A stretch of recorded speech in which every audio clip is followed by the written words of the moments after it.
more than a week since the verdict. As you sit here with me now, has it sunk in? How could it? It's surreal and difficult. In part, yes.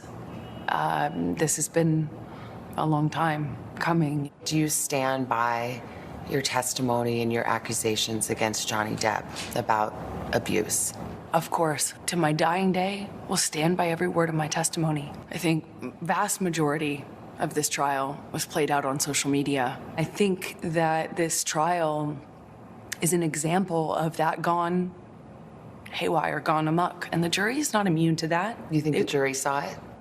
How could they not? I think even the most well-intentioned juror, it would have been impossible to avoid this. Every single day I passed for 3, 4, sometimes 6 blocks, city blocks lined with people holding signs saying, "Burn the witch," "Death to Amber." After 3.5 weeks, I took the stand and saw just a courtroom packed full of Captain Jack Sparrow fans who were vocal, energized. Can you put into words how that felt?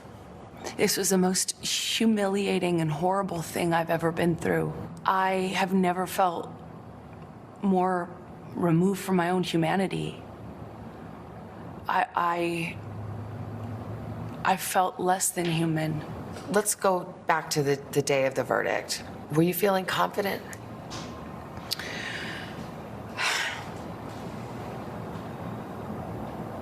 That's a great question. I wish I could say yes to that. I want to say yes to you, but it wouldn't be true. Even if you think that I'm lying, you still couldn't look me in the eye and tell me that you think on social media there's been a fair representation. There was another trial dealt with the same substantive issues that had even more evidence in. In fact, my evidence was largely kept out, really important pieces of evidence kept out.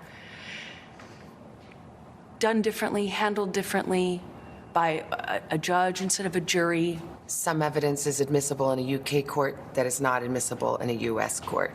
Do you think that maybe he just had better lawyers? I will say his lawyers did certainly a better job of distracting the jury from the real issues. For some people, they just were frankly disgusted by the whole thing and don't have much sympathy for either one of you. Can you understand that? Absolutely. I would not blame the average person for looking at this and how it's been covered and not think that it is Hollywood brats at their worst. But what people don't understand is it's actually so much bigger than that. This is not only about our First Amendment right to speak. But here's the thing about the First Amendment. The First Amendment protects free speech. It doesn't protect lies that amount to defamation, and that was the issue in the case. Yes, exactly. You can't go into, the free speech does not protect you if you go into a crowded theater and you scream fire.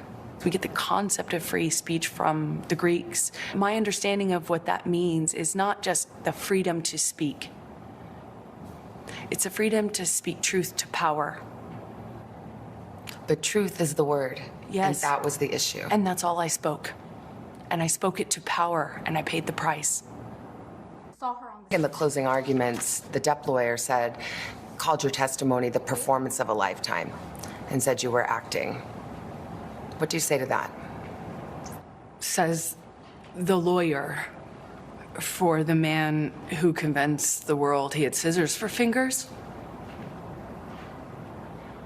I'm the performer. I had listened to weeks of testimony insinuating that, or saying quite directly that, I'm a terrible actress.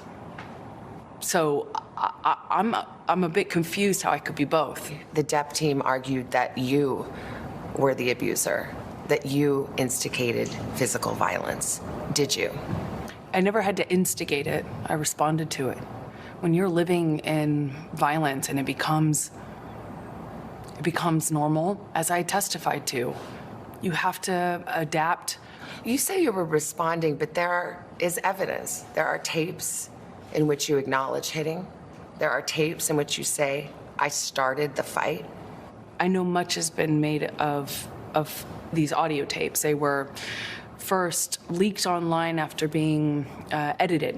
What you would hear in those clips are not evidence of what was happening. It was evidence of a negotiation of how to talk about that with your abuser. But I am looking at a transcript that says, he says, you start physical fights, and you say, I did start a physical fight. I can't promise you I won't get physical again.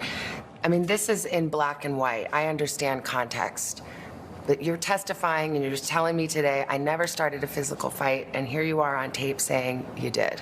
As I testified on the stand about this, is that when your life is at risk, not only will you take the blame for things that you shouldn't take the blame for, but when you're in an abusive dynamic, psychologically, emotionally, and physically, you don't have the resources that, say, you or I do with the luxury of saying, hey, this is black and white, because it's anything but when you're living in it.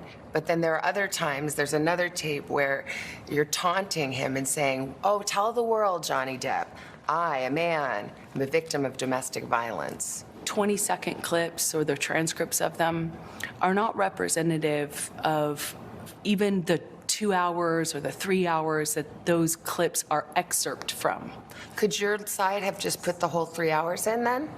I'm not a lawyer. As I testified to, I was talking in those recordings as a person in extreme amount of emotional, psychological, and physical distress. He says he never hit you. He can't. Never. Is that a lie? Yes, it is. What about the witnesses who said they have seen you instigate physical violence? I've seen firsthand how people will file rank the person they depend on. Did they all come in and lie in court? I am not here to call any of his witnesses any names. I'm here to just kind of talk about it from what it felt like for me as the person who sat there. When I asked his lawyers, why do you think you won? And the answer I got was, because she never took responsibility for anything she did in the marriage. I did do and say horrible, regrettable things throughout my relationship. I behaved in horrible, almost unrecognizable to myself ways. There's so much, I have so much regret. I freely and openly and voluntarily talked about what I did. I talked about the horrible language. I talked about being pushed to the extent where I didn't even know the difference between, right and wrong. I will always continue to feel like I was a part of this, like I was the other half of this relationship, because I was. And it was ugly and could be very beautiful. It was very, very toxic. And we were awful to each other. I made a lot of mistakes. A lot of mistakes. But I've always told the truth.